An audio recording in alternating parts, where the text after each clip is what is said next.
365 promesas. 365 razones para creer que Dios nunca falla. Las hojas caen, bailan sin control. Mi suspiro rompe el silencio, buscando un rayo de sol. Descubriendo al Dios que cumple lo que dice. Con Wendy Necio Sub.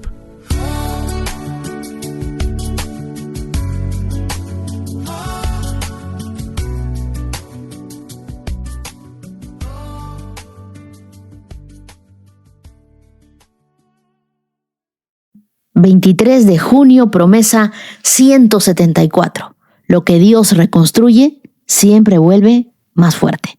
Hechos, capítulo 15, versos del 16 al 17, en la Nueva Traducción Viviente, la Biblia que nosotros leemos, dice: Después yo volveré y restauraré la casa caída de David, reconstruiré sus ruinas y la restauraré, para que el resto de la humanidad busque al Señor, incluidos los gentiles, todos los que he llamado a ser míos. El Señor ha hablado. En la Biblia el mensaje dice: después de esto volveré, reconstruiré la casa de David y voy a juntar todas sus partes. Haré que parezca nueva. Así los extranjeros que buscan encontrarán y tendrán un lugar a donde venir. Estoy obrando en los paganos y los estoy convirtiendo. Dios lo dijo y lo está haciendo. No es una decisión repentina. Siempre estuvo en sus planes. Lo que Dios decidió restaurar, ningún derrumbe puede cancelar. Dios no solo restaura lo que se cayó, Dios reconstruye lo que parecía imposible de recuperar y le da un propósito mayor que el que tuvo antes. Nuestro Dios es un Dios restaurador. Quizás hoy día tú ves ruinas en alguna parte de tu vida. Un matrimonio roto, un sueño abandonado, una relación fracturada, una fe que se debilitó, un ministerio que no salió como esperabas. Pero esta promesa nos recuerda que Dios es especialista en trabajar entre escombros. Donde nosotros vemos finales, Dios ve materiales de construcción. Dios ve inicios. Hechos 15 relata uno de los momentos más importantes de la iglesia primitiva, el concilio de Jerusalén. La pregunta era explosiva.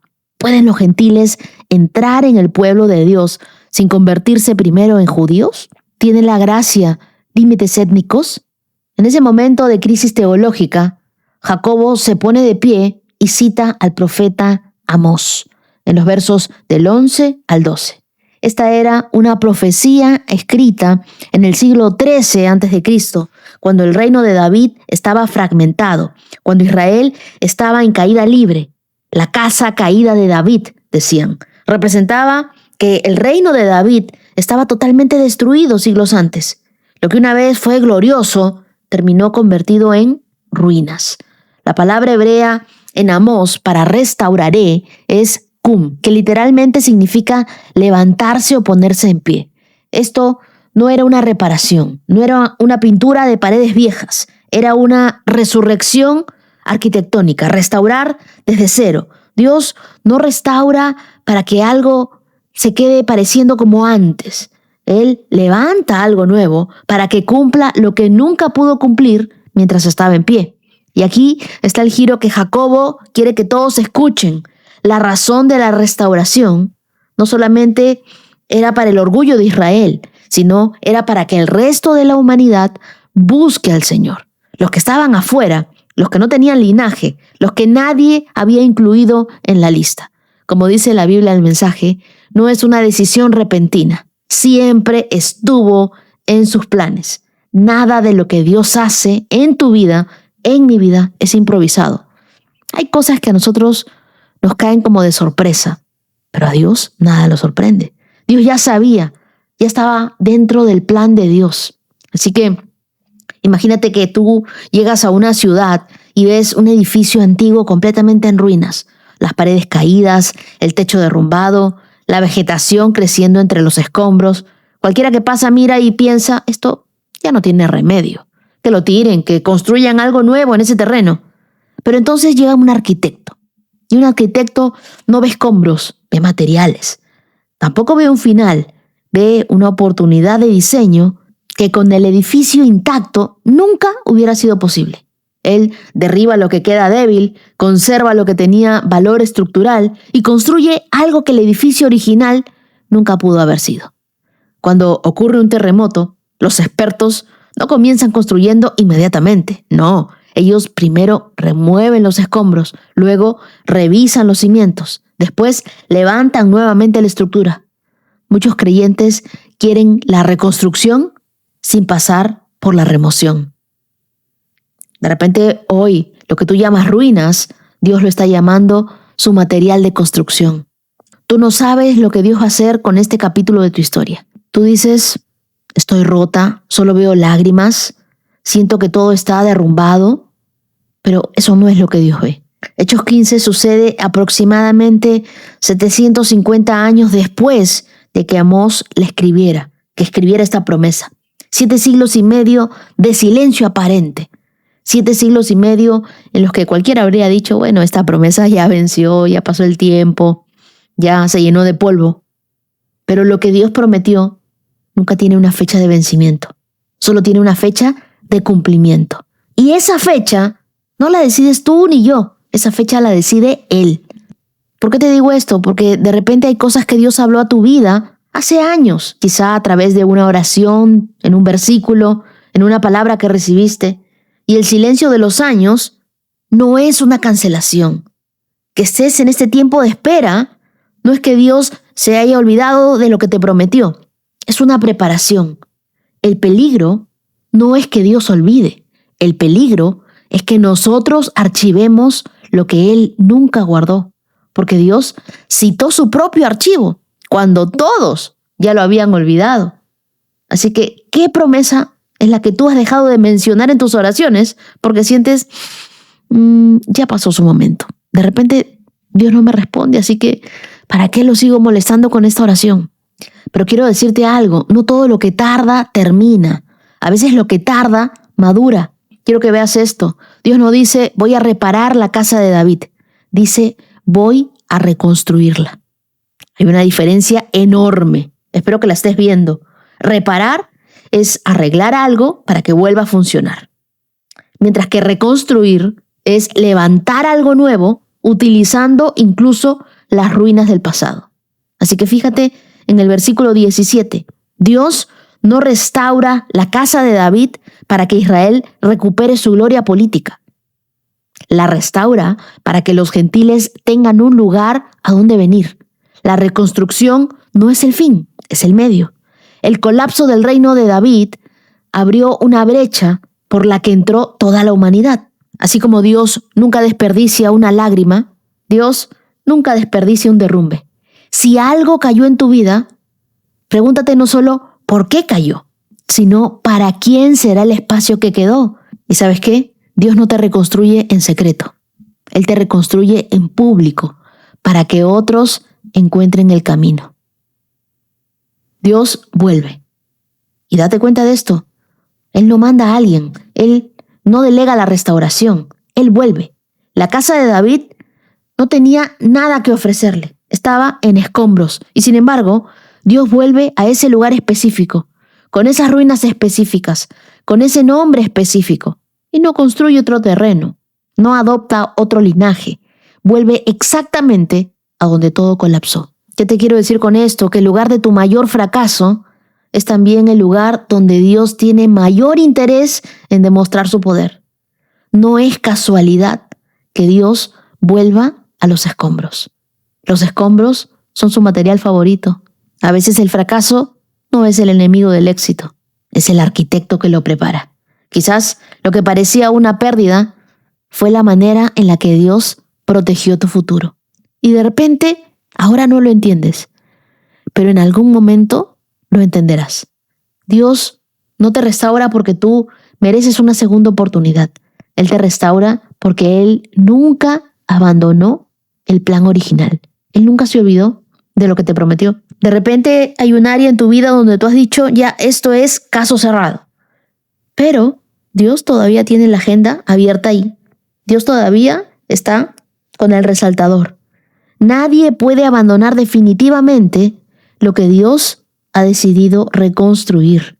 Y hoy no te voy a pedir que lo entiendas todo. Te voy a pedir una cosa. Nombra en voz alta la ruina que has declarado, ese caso cerrado. Y quiero que se lo entregues a Dios como material de construcción. Si es tu corazón el que hoy está roto, entrégaselo a Dios. Y ora conmigo por un momento, dile: Señor, gracias, porque tú eres el Dios que reconstruye ruinas. Gracias porque tú nunca archivaste lo nuestro. Tú tienes esa promesa presente. Hoy ponemos delante de ti las áreas quebradas de nuestra vida, aquellas que parecen imposibles de restaurar, las que cerramos con llave porque no creíamos que valían la pena. Esos sueños que enterramos, esas etapas que archivamos. Trabaja en nuestros cimientos. Quita todo lo que no pertenece a tu propósito. Levanta algo nuevo, sí, pero también algo más fuerte. Convierte nuestras heridas en un testimonio, nuestras pérdidas en aprendizaje, y que nuestras ruinas se vuelvan ese lugar donde tú reconstruyas para tu gloria. Que nuestra restauración no sea solo nuestra, que haya alguien que encuentre el camino porque vio lo que tú hiciste en nosotros. Y si nosotros pudimos cambiar a través de tu palabra, todos lo pueden hacer. La última palabra sobre nuestra historia no la tiene la destrucción, la tiene tu restauración. Oro y creo eso en el nombre de Jesús. Amén. Y ahora comenzamos con nuestro plan de lectura bíblica, y las lecturas para este día las encontramos en Segunda de Reyes, capítulo 4, verso 18, hasta el capítulo 5, verso 27. Hechos, capítulo 15, versos del 1 al 35. El Salmo 141, versos del 1 al 10. Y Proverbios, capítulo 17, verso 23. Ahora te animo a que tomes tu Biblia, tu lapicero, tu cuaderno, le pidas al Espíritu Santo que te hable y lo haga profundamente. Ponte tus lentes de la fe, abróchate los cinturones, porque comenzamos esta carrera por estos 174K en 3, 2, 1, adelante. Segunda de Reyes, capítulo 4, verso 18. Cierto día, el niño, ya más grande, salió a ayudar a su padre en el trabajo con los cosechadores, y de repente gritó: «Me duele la cabeza, me duele la cabeza». Y su padre le dijo a uno de sus sirvientes: «Llévalo a casa junto a su madre». Entonces el sirviente lo llevó a su casa, y la madre lo sostuvo en su regazo. Pero cerca del mediodía, el niño murió. Ella lo subió y lo recostó sobre la cama del hombre de Dios. Luego cerró la puerta y lo dejó allí. Después le envió un mensaje a su esposo: «Mándame a uno de los sirvientes y un burro para que pueda ir a ver al hombre de Dios y luego volver enseguida». «¿Por qué ir hoy?», preguntó él. «No es festival de luna nueva, ni día de descanso». Pero ella dijo: «No importa». Entonces ensilló el burro y le dijo al sirviente: «Apúrate, y no disminuyas el paso a menos de que yo te lo diga». Cuando ella se acercaba al hombre de Dios en el monte Carmelo, Eliseo la vio desde lejos y le dijo a Giezi: «Mira, allí viene la señora de Sunem. Corre a su encuentro y pregúntale: ¿están todos bien? ¿Tú, tu esposo y tu hijo?» «Sí», contestó ella, «todo está bien». Sin embargo, cuando ella se encontró con el hombre de Dios en la montaña, se postró en el suelo delante de él y se agarró de sus pies. Giezi comenzó a apartarla, pero el hombre de Dios dijo: «Déjala. Está muy angustiada, pero el Señor no me ha dicho qué le pasa». Entonces ella dijo: «¿Acaso yo te pedí un hijo, Señor mío? ¿Acaso no te dije: no me engañes ni me des falsas esperanzas?» Enseguida Eliseo le dijo a Giezi: «Prepárate para salir de viaje. Toma mi vara y vete. No hables con nadie en el camino. Ve rápido y pon la vara sobre el rostro del niño». Pero la madre del niño dijo: «Tan cierto como que el Señor vive y que usted vive, yo no regresaré a mi casa a menos que usted venga conmigo». Así que Eliseo volvió con ella. Giezi se adelantó apresuradamente y puso la vara sobre el rostro del niño, pero no pasó nada. No daba señales de vida. Entonces regresó a encontrarse con Eliseo y le dijo: el niño sigue muerto. En efecto, cuando Eliseo llegó, el niño estaba muerto, acostado en la cama del profeta. Eliseo entró solo, cerró la puerta tras sí y oró al Señor. Después se tendió sobre el cuerpo del niño, puso su boca sobre la boca del niño, sus ojos sobre los ojos, sus manos sobre sus manos. Mientras se tendía sobre él, el cuerpo del niño comenzó a entrar en calor. Entonces Eliseo se levantó, caminó de un lado a otro en la habitación, se tendió nuevamente sobre el niño. Esta vez el niño estornudó 7 veces y abrió los ojos. Entonces Eliseo llamó a Giezi y le dijo: «Llama a la madre del niño». Cuando ella entró, Eliseo le dijo: «Aquí tienes, toma a tu hijo». Ella cayó a los pies de Eliseo y se inclinó ante él llena de gratitud. Después tomó a su hijo en brazos y lo llevó abajo. Eliseo regresó a Gilgal y había hambre en la tierra. Cierto día, mientras un grupo de profetas estaba sentado frente a él, le dijo a su sirviente: «Pon una olla grande al fuego y prepara un guisado para el resto del grupo». Entonces uno de los jóvenes fue al campo a recoger hierbas y regresó con el bolsillo lleno de calabazas silvestres. Las cortó en tiras y las puso en la olla, sin darse cuenta de que eran venenosas. Sirvieron un poco del guisado a los hombres, quienes después de comer 1 o 2 bocados gritaron: «Hombre de Dios, este guisado está envenenado». Así que no quisieron comerlo. Eliseo les dijo: «Tráiganme un poco de harina». Entonces la arrojó en la olla y dijo: «Ahora está bien, sigan comiendo». Y ya no les hizo daño. Otro día, un hombre de Baal Salisa le trajo al hombre de Dios un saco de grano fresco y 20 panes de cebada que había preparado con el primer grano de su cosecha. Entonces Eliseo dijo: «Dénselo a la gente para que coma». «¿Qué?», exclamó el sirviente. «¿Alimentar a 100 personas solo con esto?». Y Eliseo reiteró: «Dénselo a la gente para que coma, porque esto dice el Señor: todos comerán y hasta habrá de sobra». Cuando se lo dieron a la gente, hubo suficiente para todos y sobró tal como el Señor había prometido. Segunda de Reyes, capítulo 5.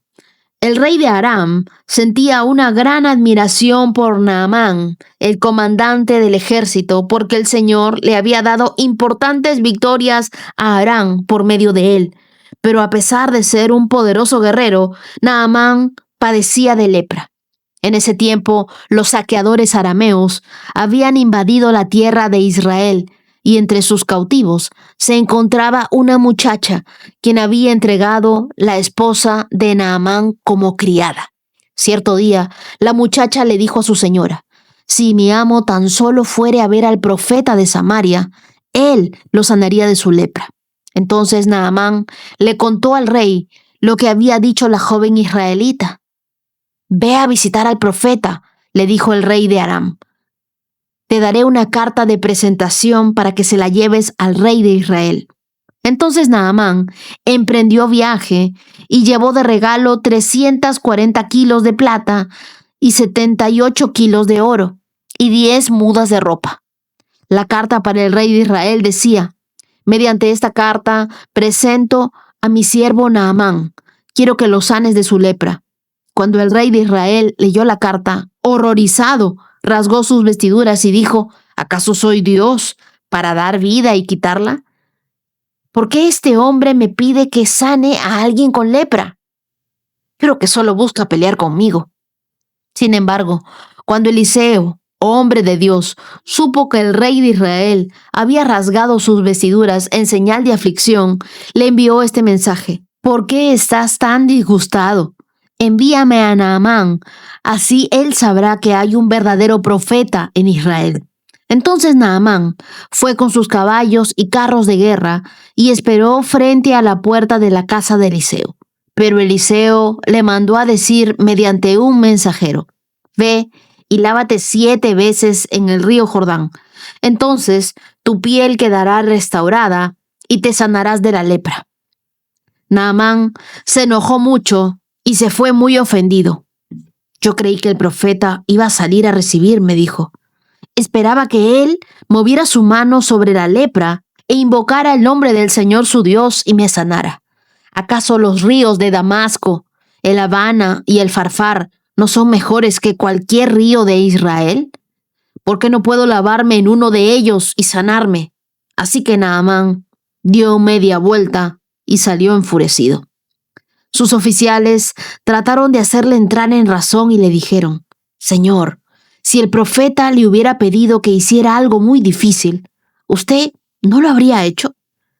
Así que en verdad debería obedecerlo, cuando sencillamente le dice: ve y lávate, y te curarás. Entonces Naamán bajó al río Jordán y se sumergió 7 veces, tal como el hombre de Dios le había indicado. Y su piel quedó tan sana como la de un niño, y se curó. Después, Naamán y todo su grupo regresaron a buscar al hombre de Dios. Se pararon ante él, y Naamán le dijo: ahora sé que no hay Dios en todo el mundo, excepto en Israel. Así que le ruego que acepte un regalo de su siervo. Pero Eliseo respondió: tan cierto como que el Señor vive, a quien yo sirvo, no aceptaré ningún regalo. Aunque Naamán insistió en que aceptara el regalo, Eliseo se negó. Entonces Naamán le dijo: está bien, pero permítame por favor cargar 2 de mis mulas con tierra de este lugar y la llevaré a mi casa. A partir de ahora, nunca más presentaré ofrendas quemadas o sacrificios a ningún otro Dios que no sea el Señor. Sin embargo, que el Señor me perdone una sola cosa. Cuando mi amo, el rey, vaya al templo de Dios Rimón para rendirle culto y se apoye en mi brazo, que el Señor me perdone cuando yo también me incline. Ve en paz, le dijo Eliseo. Así que Naamán emprendió el regreso a su casa. Ahora bien, Giezi, el sirviente de Eliseo, hombre de Dios, se dijo a sí mismo: mi amo no debería haber dejado ir al arameo sin aceptar ninguno de sus regalos. Tan cierto como que el Señor vive, yo iré tras él y le sacaré algo. Entonces Giezi salió en busca de Naamán, y cuando Naamán vio que Giezi corría detrás de él, bajó de su carro de guerra y fue a su encuentro. ¿Está todo bien?, le preguntó Naamán. Sí, contestó Giezi, pero mi amo me mandó a decirle que acaban de llegar 2 jóvenes profetas en una zona montañosa de Efraín. Él quisiera 34 kilos de plata y 2 mudas de ropa para ellos. Por supuesto, llévate el doble de plata, insistió Naamán. Así que le dio 2 mudas de ropa, amarró el dinero en 2 bolsas y mandó a 2 de sus sirvientes para que llevaran los regalos. Cuando llegaron a la ciudadela, Giezi tomó los regalos de mano de los sirvientes y despidió a los hombres. Luego entró en su casa y escondió los regalos. Cuando entró para ver a su amo, Eliseo le preguntó: ¿a dónde fuiste, Giezi? A ninguna parte, le contestó él.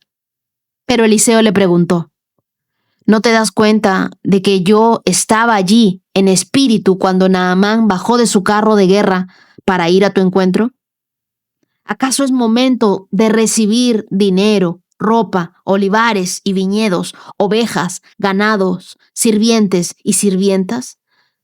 ¿Por qué haber hecho esto? Tú y todos tus descendientes sufrirán la lepra de Naamán para siempre. Cuando Giezi salió de la habitación, estaba cubierto de lepra. Su piel se puso blanca como la nieve. La historia de la mujer sunamita continúa. El hijo prometido, ese regalo inesperado de Dios, crece y un día, de forma súbita, muere en los brazos de su madre. El milagro parece haberse revertido. La promesa se rompió. La fe fue desafiada. Pero lo impactante es lo que esta mujer hace. Ella no llora. Ella no grita. Ella no corre al médico. Lo lleva al cuarto que ella misma había construido para el profeta. Lo pone allí y cierra la puerta y va a buscar al hombre de Dios, a Eliseo.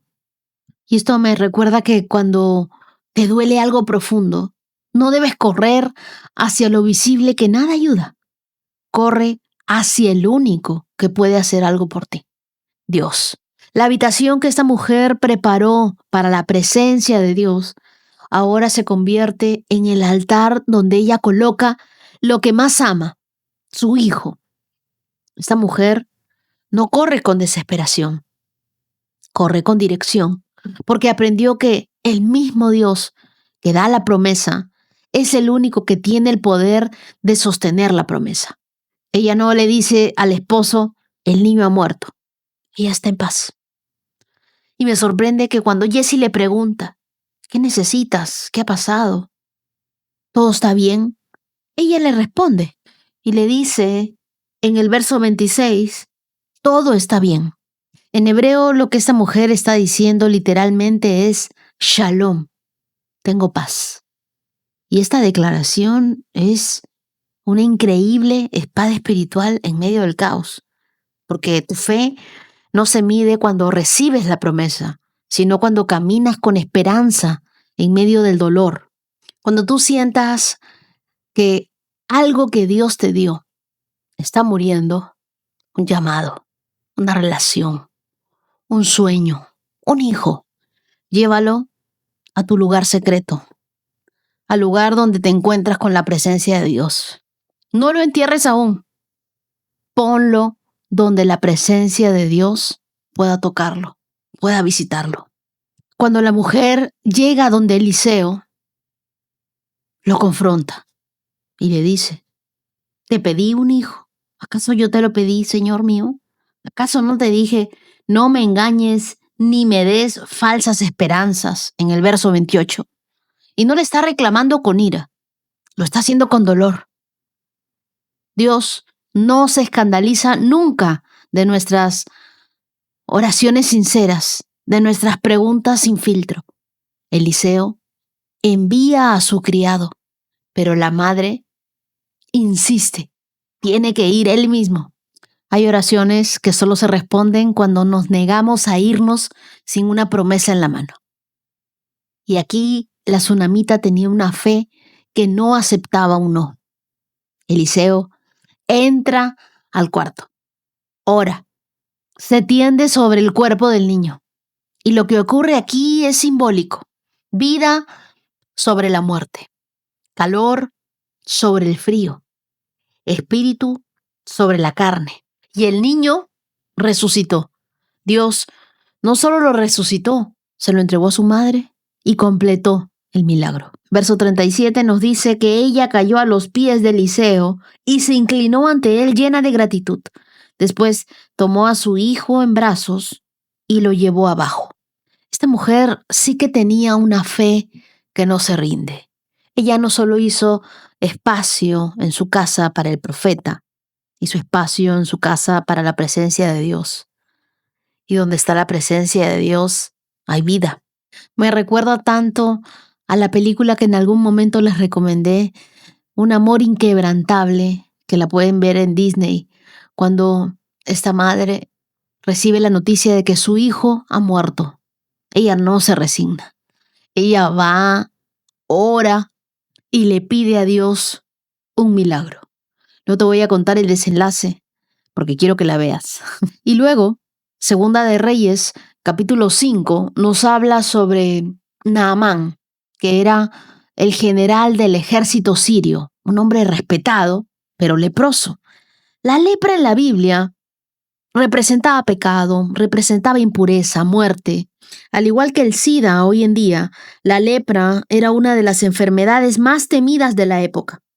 Algunas formas eran extremadamente contagiosas y en muchos casos incurables. En su peor forma, la lepra llevaba a la muerte. Muchos leprosos eran expulsados de las ciudades y forzados a vivir en campos de cuarentena. Naamán todavía conservaba su puesto, así que probablemente tenía una forma leve de la enfermedad o estaba en las primeras etapas. En cualquier caso, su vida se veía trágicamente afectada por la enfermedad. Verso 9 nos dice que entonces Naamán fue con sus caballos, carros de guerra y esperó frente a la puerta de la casa de Eliseo. Pero Eliseo le mandó a decir mediante un mensajero, ve y lávate 7 veces en el río Jordán. Entonces tu piel quedará restaurada y te sanarás de la lepra. Naamán esperaba un show, esperaba algo grandioso, pero Eliseo ni siquiera se toma la molestia de salir a saludarlo. Le manda a decir con un mensajero que se bañe 7 veces en el Jordán. Yo creo aquí que Dios estaba tratando con el orgullo de Naamán. Naamán era un hombre de renombre, era un general del ejército de Siria, era influyente, era respetado, era valiente, era exitoso, todos lo admiraban, pero había una mancha en su historia. Él era leproso. En otras palabras, tenía todo, pero no estaba completo. Eso es algo que muchos podemos entender. Éxito fuera de la voluntad de Dios es solo una forma elegante de fracaso. Naamán intentaba ocultar su lepra. Como tú y yo, a veces tratamos de tapar nuestras heridas internas, tapar nuestras adicciones, tapar nuestros temores, tapar nuestros pecados. Lo llamamos control, pero la Biblia lo llama ocultismo. Toda área oculta deja de estar bajo el gobierno de Dios para exponerse a la manipulación del enemigo. ¿Qué estás escondiendo? Porque lo que no traes a la luz terminará devorando tu paz. ¿Qué sucede con Naamán? Se ofende y dice 7 veces en ese río sucio. Pero aquí la enseñanza es que Dios no te va a sanar según tu criterio, sino según su plan. Naamán esperaba un milagro a su manera, pero Dios no se adapta a nuestros métodos. Dios nos llama a rendir nuestro orgullo y a obedecerlo a Él. ¿Y sabes dónde está el milagro? En la obediencia, no en el agua. El verso 13 nos dice que sus oficiales tratan de hacerlo entrar en razón y le dicen, si el profeta le hubiera pedido que hiciera algo muy difícil, usted no lo habría hecho. Así que en verdad debería obedecerlo cuando sencillamente le dice, ve y lávate y te curarás. Y es que obedecer sin entender completamente es donde comienza la verdadera transformación. Naamán no solo fue sanado físicamente, él fue transformado espiritualmente. Verso 15 nos dice, ahora sé que no hay Dios en todo el mundo, excepto en Israel. Naamán por fin reconoce a Dios como el Dios verdadero. ¿Quieres ser libre como Naamán? Desciende, así como él descendió al agua, pero desciende de tu orgullo. Sumérgete en la presencia de Dios, aunque no la entiendas. Y ríndete por completo. Deja que Él decida cómo será tu sanidad. Dios no necesita un escenario espectacular para hacer un milagro. Solo necesita tu obediencia. Y en los versos del 20 al 27 nos dicen que Naamán quiso pagar por el milagro. Eliseo rechazó el dinero de Naamán para mostrar que el favor de Dios no se puede comprar. Nuestro dinero, como el de Naamán, es inútil cuando nosotros enfrentamos a la muerte. No importa cuántas riquezas acumulemos aquí en la vida, estas no tendrán ningún valor cuando nos presentemos ante Dios, nuestro Creador. Nuestra fe en Jesucristo es la que nos salva, no nuestras cuentas bancarias. Y allí sale a relucir Jesse. Él pensó que era la oportunidad perfecta para enriquecerse y reclamó egoístamente la recompensa que Eliseo había rechazado. Lamentablemente, habían 3 problemas con este plan. El primero, con gusto aceptó el dinero que había sido ofrecido a otra persona. Lo segundo, erróneamente dio a entender que el dinero podía comprar el regalo de Dios, la sanidad y la misericordia. Y eso es falso. Y tercero, mintió y trató de encubrir el hecho que él había recibido el dinero. Jesse había sido un buen siervo, pero buscar su propio beneficio llegó a ser más importante para él que servir a Dios. Este pasaje no enseña que el dinero sea algo malo o que las personas en el ministerio de Dios no deberían ser remuneradas. No. Más bien nos advierte contra la avaricia y contra el engaño. El verdadero servicio siempre es motivado por el amor, por la devoción a Dios y nunca debe buscar una ganancia personal. Cuando tú sirvas a Dios, siempre analiza tus intenciones, porque no se puede servir a Dios y al dinero. El juicio de Dios aquí es fuerte. La lepra que salió de Naamán ahora se pega a Giezi, porque cuando nosotros tocamos con manos sucias lo que fue hecho por Dios, contaminamos el milagro. Giezi no solo robó plata, él robó la pureza de lo que Dios había hecho. Eliseo no solo vio el milagro, también discernió el corazón de Giezi, porque hay personas que pueden estar contigo, pero pueden estar haciendo cosas malas y tú no te has dado cuenta. Pidámosle a Dios discernimiento. Hechos capítulo 15. Cuando Pablo y Bernabé estaban en Antioquía de Siria, llegaron unos hombres de Judea y comenzaron a enseñarles a los creyentes: a menos que se circunciden como exige la ley de Moisés, no podrán ser salvos. Pablo y Bernabé no estaban de acuerdo con ellos y discutieron con vehemencia. Finalmente, la iglesia decidió enviar a Pablo y a Bernabé a Jerusalén, junto con algunos creyentes del lugar, para que hablaran con los apóstoles y con los ancianos sobre esta cuestión. La iglesia envió a los delegados a Jerusalén, quienes de camino se detuvieron en Fenicia, Samaria, para visitar a los creyentes. Les contaron, para alegría de todos, que los gentiles también se convertían. Cuando llegaron a Jerusalén, toda la iglesia, incluidos los apóstoles y los ancianos, dio la bienvenida a Pablo y a Bernabé, quienes le informaron acerca de todo lo que Dios había hecho por medio de ellos. Pero después, algunos creyentes que pertenecían a la secta de los fariseos se pusieron de pie e insistieron: los convertidos gentiles deben ser circuncidados y hay que exigirles que sigan la ley de Moisés. Así que los apóstoles y los ancianos se reunieron para resolver este asunto. En la reunión, después de una larga discusión, Pedro se puso de pie y se dirigió a ellos de la siguiente manera: hermanos, todos ustedes saben que hace tiempo Dios me eligió de entre ustedes para que predicara a los gentiles, a fin de que pudieran oír la buena noticia y creer. Dios conoce el corazón humano y Él confirmó que acepta a los gentiles al darles el Espíritu Santo, tal como lo hizo con nosotros. Él no hizo ninguna distinción entre nosotros y ellos, pues les limpió el corazón por medio de la fe. Entonces, ¿por qué ahora desafían a Dios al poner carga sobre los creyentes gentiles con un yugo que ni nosotros ni nuestros antepasados pudimos llevar? Nosotros creemos que todos somos salvos de la misma manera, por la gracia no merecida que proviene del Señor Jesús. Todos escucharon en silencio mientras Bernabé y Pablo les contaron las señales milagrosas y maravillas que Dios había hecho por medio de ellos entre los gentiles. Cuando terminaron, Santiago se puso de pie y dijo: hermanos, escúchenme. Pedro les ha contado de cuando Dios visitó por primera vez a los gentiles para tomar de entre ellos un pueblo para sí mismo. Y la conversión de los gentiles es precisamente lo que los profetas predijeron, como está escrito: después yo volveré y restauraré la casa caída de David.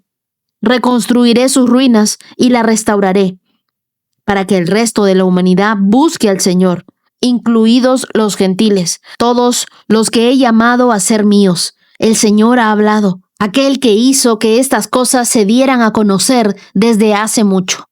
Y mi opinión entonces es que no debemos ponerles obstáculos a los gentiles que se convierten a Dios. Al contrario, deberíamos escribirles y decirles que se abstengan de comer alimentos ofrecidos a ídolos, de inmoralidad sexual, de comer carne de animales estrangulados y de consumir su sangre. Pues esas leyes de Moisés se han predicado todos los días de descanso en las sinagogas judías de cada ciudad durante muchas generaciones. Entonces los apóstoles y los ancianos, junto con toda la iglesia de Jerusalén, escogieron delegados y los enviaron a Antioquía de Siria con Pablo y Bernabé para que informaran acerca de esta decisión.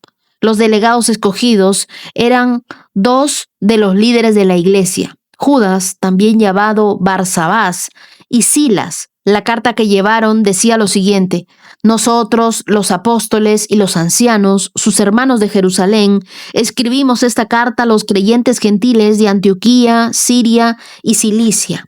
Saludos. Tenemos entendido que unos hombres de aquí los han perturbado e inquietado con su enseñanza, pero nosotros no los enviamos. Así que decidimos, después de llegar a un acuerdo unánime, enviarles representantes oficiales junto con nuestros amados Bernabé y Pablo, quienes han arriesgado la vida por el nombre de nuestro Señor Jesucristo. Les enviamos a Judas y a Silas para confirmar lo que hemos decidido con relación a la pregunta de ustedes, pues nos pareció bien al Espíritu Santo y a nosotros no imponer sobre ustedes una carga mayor que estos pocos requisitos. Deben abstenerse de comer alimentos ofrecidos a ídolos, de consumir su sangre o carne, de animales estrangulados, de la inmoralidad sexual. Si hacen esto, harán bien. Adiós. Los mensajeros salieron de inmediato para Antioquía, donde convocaron a una reunión general de los creyentes y entregaron la carta. Hubo mucha alegría en toda la iglesia ese día cuando leyeron ese mensaje alentador. Entonces Judas y Silas, ambos profetas, hablaron largo y tendido con los creyentes para animarlos y fortalecerlos en su fe. Se quedaron allí un tiempo y luego los creyentes los enviaron de regreso a la iglesia de Jerusalén con una bendición de paz. Pablo y Bernabé se quedaron en Antioquía. Ellos y muchos otros enseñaban y predicaban la palabra del Señor en esa ciudad. En este capítulo 15 llegamos a un momento decisivo en la historia de la iglesia primitiva. Por primera vez, los apóstoles y los ancianos deben resolver una tensión que pone en riesgo la unidad y la esencia misma del evangelio.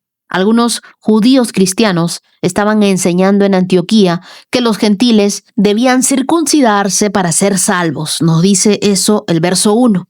Esto provocó una fuerte discusión con Pablo y Bernabé, quienes defendían que la salvación es por gracia, mediante la fe en Jesús, no por cumplir la ley de Moisés. En los versos del 1 al 11, Pedro toma la palabra y recuerda cómo Dios le reveló años antes que los gentiles también recibieron al Espíritu Santo sin necesidad de tener rituales judíos, refiriéndose a Hechos capítulo 10 con Cornelio. Y se los dice claro a los demás discípulos en el verso 10. ¿Por qué desafían ahora a Dios al imponer sobre los creyentes gentiles una carga que ni nosotros ni nuestros antepasados hemos podido soportar? En otras palabras, Pedro hace un manifiesto contra el legalismo y deja claro que Dios no está pidiendo rituales, Él pide rendición. Tampoco pide perfección, Él pide fe.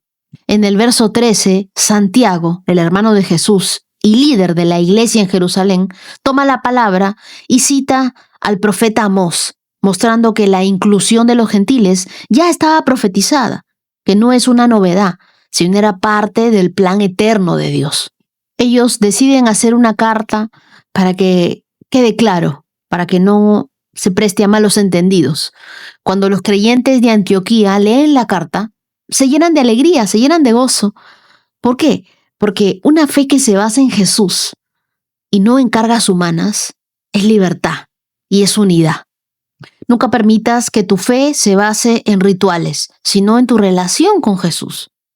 No estés añadiendo reglas que Dios nunca puso en la palabra de Dios. Ahora leamos el Salmo 141. Oh Señor, clamo a ti, por favor, apresúrate.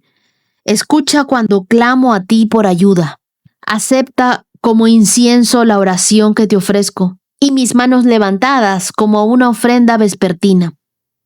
Toma control de lo que digo, oh Señor, y guarda mis labios.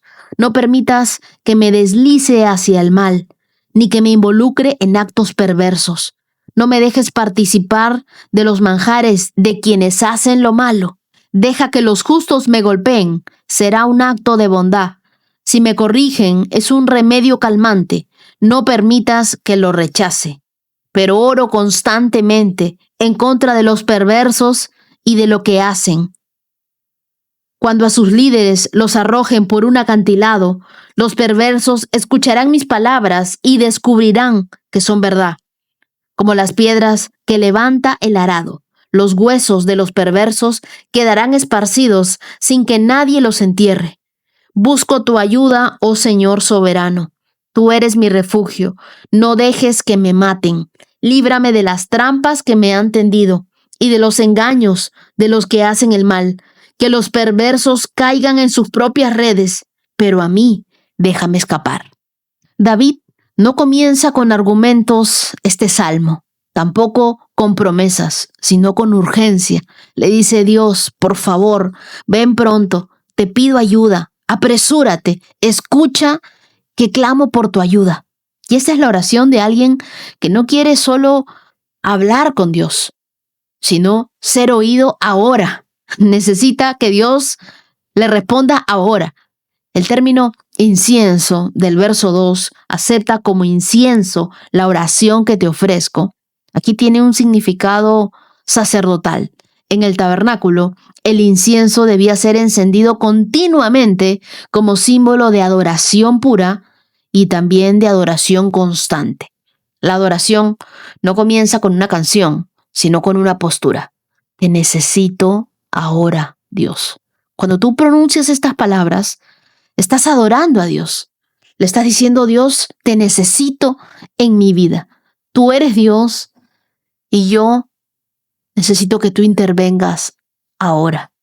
Aquí David entiende que orar no es solo un acto más, es un sacrificio que sube al cielo como un aroma que agrada a Él, así como el incienso que huele de una forma muy especial. En el verso 3 le dice: toma control de lo que digo, oh Señor, y guarda mis labios. Aquí David le pide algo que muchos deberíamos repetir cada mañana. Señor, protégeme de lo que digo, porque la lengua puede bendecir o puede destruir. Y en momentos de ira, de tristeza, depresión, solemos hablar desde lo más profundo de nuestro corazón, no muchas veces de nuestro espíritu. Y las palabras son como semillas. Nunca sabemos qué tan grande será el fruto o el daño. Aquí David no solo estaba orando por no mentir, sino por tener dominio propio. Porque la lengua revela el corazón. Eso nos lo dice la Biblia en Lucas capítulo 6, verso 45. Y luego en los versos 4 y 5 le pide: no quiero participar de ese festín de los rebeldes. No quiero sentarme a compartir con ellos. No quiero que los malvados tengan influencia en mí. Este es uno de los salmos donde se demuestra el deseo radical de vivir en santidad. Él pide corrección, pero de gente recta, no de gente malvada. Prefiere un golpe de verdad que una caricia, pero de hipocresía. Él prefiere la medicina amarga del consejo recto antes que el azúcar de un halago tóxico. En los versos del 6 al 10, David reconoce que el mal tiene sus estrategias, que los impíos cavan trampas, cavan redes, pero su oración no solo es de protección, sino de dirección. Él le dice a Dios en los versos 9 y 10, líbrame de las trampas que me han tendido y de los engaños de los que hacen el mal, que los perversos caigan en sus propias redes, pero a mí déjame escapar. Ayúdame a escapar ileso, Dios. David aquí no estaba obsesionado con el mal. Él estaba enfocado en caminar en integridad, mientras los demás se enredaban en su propia malicia. ¿Qué es lo que debemos hacer nosotros? Orar antes de hablar. Haz de este salmo una oración diaria. Dios, toma el control de lo que digo. Guarda mis labios. Protégeme de lo que voy a decir. Rodéate de gente que te ama lo suficiente como para corregirte. Y por último, leamos Proverbios capítulo 17, verso 23. Los perezosos aceptan sobornos a escondidas para pervertir el curso de la justicia. Este proverbio aquí nos habla sobre el soborno. Y el soborno es un regalo corrupto, algo ofrecido no como gratitud, sino como herramienta para manipular tus decisiones. Ya lo he dicho antes que la integridad no es lo que haces cuando todos te miran, sino lo que defiendes cuando nadie lo nota. Este proverbio nos señala una corrupción silenciosa, pero también devastadora: el soborno oculto. En tiempos bíblicos, el sistema judicial era local, era comunitario. Los jueces y los ancianos decidían casos en las puertas de la ciudad, y por tanto, cualquier soborno pervertía la justicia no solo de ellos, de todo el pueblo. Este versículo no es solo una crítica a la corrupción judicial, sino una advertencia espiritual. Un corazón que negocia principios en lo oculto terminará justificando el pecado en lo público. Ahora, algunos me pueden decir, bueno, yo no acepto sobornos. Pero aquí la Biblia no solo se refiere a los sobornos que tienen que ver con dinero. También sobornamos nuestra conciencia cuando callamos una verdad por conveniencia, cuando intercambiamos honestidad por aceptación, o cuando justificamos pequeñas decisiones que sabemos que están mal, pero decimos porque nadie se va a enterar. Pero eso pequeño también contamina. Así que mi consejo para ti hoy es: evalúa tus decisiones privadas. Pregúntate, ¿Jesús haría esto que yo estoy haciendo? ¿O haría esto yo si Jesús estuviera sentado frente a mí? Y así llegamos a nuestros 174K. Y antes de pasar a los testimonios, quiero recordarles algo. Si este podcast bendice tu vida, si Dios ha usado alguno de los episodios para acompañarte, para animarte o para acercarte más a Él, te invito a visitar mi página web wendyneciosub.com y allí encontrarás la forma de hacer una donación o de sembrar en este ministerio. Cada aporte me ayuda a seguir llevando esperanza, a seguir haciendo que la palabra de Dios llegue a distintos lugares y a muchas personas. Gracias a todos los que ya forman parte de esta hermosa comunidad de íntimos. Y ahora te invito a escuchar el testimonio de Selena desde Paraguay. Siempre te escucho, me encanta escucharte. Desde que lo hago me siento más conectada con Dios. Quisiera contarte un testimonio. Bueno, en realidad tengo varios, pero quisiera contarte lo maravilloso que ha sido Dios conmigo. En marzo de este año yo tenía que haber rendido la última materia que me faltaba en la universidad para poder defender mi tesis. Bueno, como que la materia era muy larga y complicada, entonces me centré en estudiar lo máximo y me olvidé de lo más importante, que era inscribirme. Llegó el día del examen y el profesor me avisa que yo no estaba inscrita. Cuando escuché eso, se me vino todo abajo, me desesperé, me puse muy nerviosa, lloré muchísimo de la rabia, porque cómo me iba a olvidar de algo tan, de un requisito tan importante para poder presentarme a un examen. Bueno, en esas, llorando, oré a Dios y le pedí que por favor me diera una última oportunidad, que yo no quería rendirme y que por favor no se rindiera conmigo. Bueno, durante 2 semanas me iba y venía a la universidad, presentaba nota en la dirección, al decano. En esas tuve la oportunidad de hablar con la directora y comentarle mi caso personalmente y que me pudieran dar la oportunidad de volver a rendir, que era la única materia que me faltaba. Y en esas me dice ella, y me dijeron varios también ahí en la universidad, que lo que yo pedía era prácticamente imposible, que una vez que el examen ya fue presentado, la inscripción ya no se podría reabrir. Y todos me decían que era imposible, y yo seguía orando y le decía a Dios: yo sé que para ti nada es imposible, por favor, no te rindas conmigo. En la segunda semana, la directora me avisa que sí me iban a dar la oportunidad de poder rendir, porque justamente era la única materia que me faltaba para poder defender mi tesis este año. Lloré de alegría, de felicidad, no podía creer de tanto que escuché que era imposible lo que yo estaba pidiendo. Miré al cielo y dije: Dios, esto viene de ti. Esto solamente puede venir de ti. Como en el predio de la universidad hay una pequeña iglesia, una pequeña capilla, me fui, me arrodillé y le di gracias a Dios. Y no podía creer el detalle tan hermoso, tan maravilloso que Dios estaba teniendo conmigo. Mi querida Selena, gracias por contar tu precioso testimonio. Mientras te escuchaba, pensaba en cuántas veces nosotros mismos nos condenamos por nuestros errores, pensamos que fue un descuido, una equivocación, una mala decisión que pueden arruinar por completo nuestro futuro. Pero Dios es experto en intervenir donde nuestras fuerzas terminan. Me encanta que tu oración no fue una exigencia, sino una súplica delante de Dios. Señor, no te rindas conmigo. Y la respuesta de Dios fue clara. Hija, nunca me he rendido contigo. Quizá hoy alguien está escuchándonos y siente que perdió una oportunidad, que cometió un error o que dejó pasar algo importante. Tu historia nos recuerda, Selena, que una equivocación humana no es más grande que la gracia de Dios. Cuando Dios decide abrir una puerta, ni los reglamentos, ni las estadísticas, ni las probabilidades tienen la última palabra. Y aunque no siempre la respuesta será la que esperamos, siempre podemos confiar en que Dios sigue obrando a favor de quienes ponen su esperanza en Él. Te quiero regalar Lucas capítulo 18, verso 27, que dice: lo que es imposible para la gente es posible para Dios. Y también quiero compartirte el testimonio de Lina Muñoz desde Colombia. Lina perdió a sus padres en un accidente cuando apenas tenía 4 años y junto a su hermanita quedó huérfana. Creció cargando un dolor muy profundo, atravesando depresión, preguntas, enojo con Dios y momentos tan difíciles que incluso hubo temporadas donde ya no quería seguir viviendo.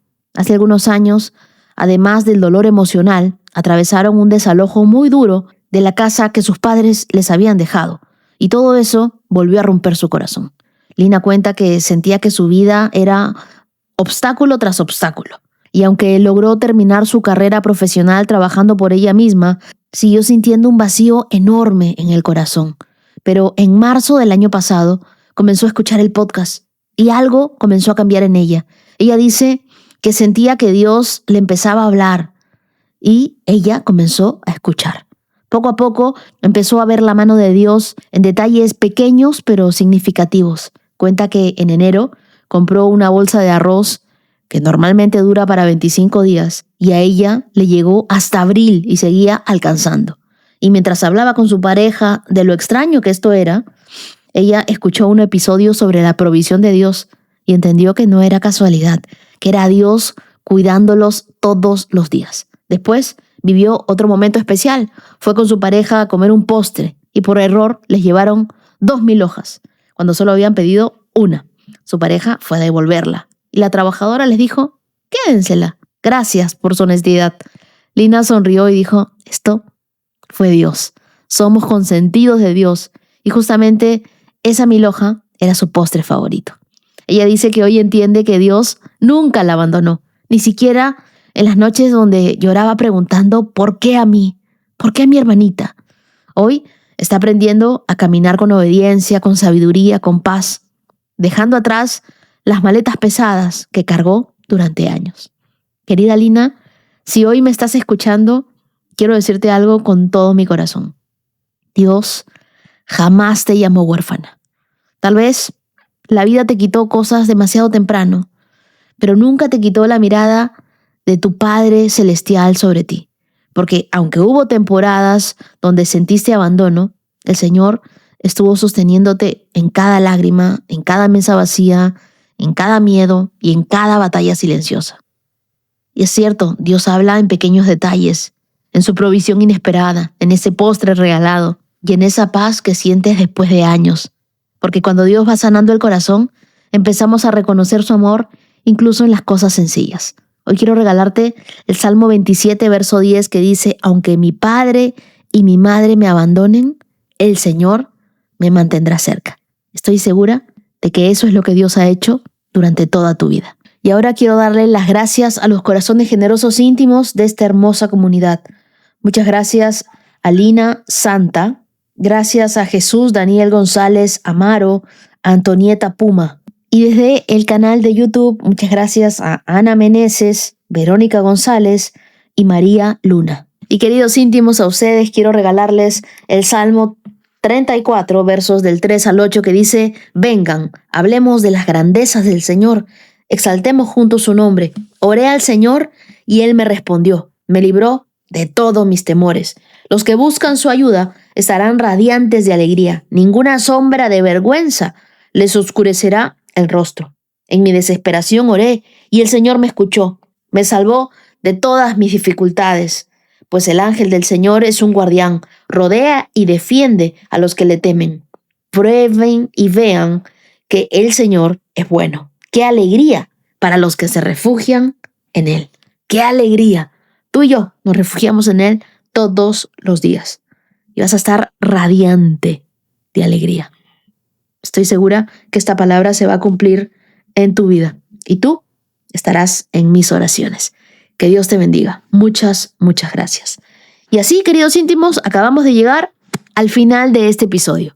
Quiero desearles que tengan un día lleno de inspiración, de la mano de Dios en ustedes y sobre todo de sanidad divina.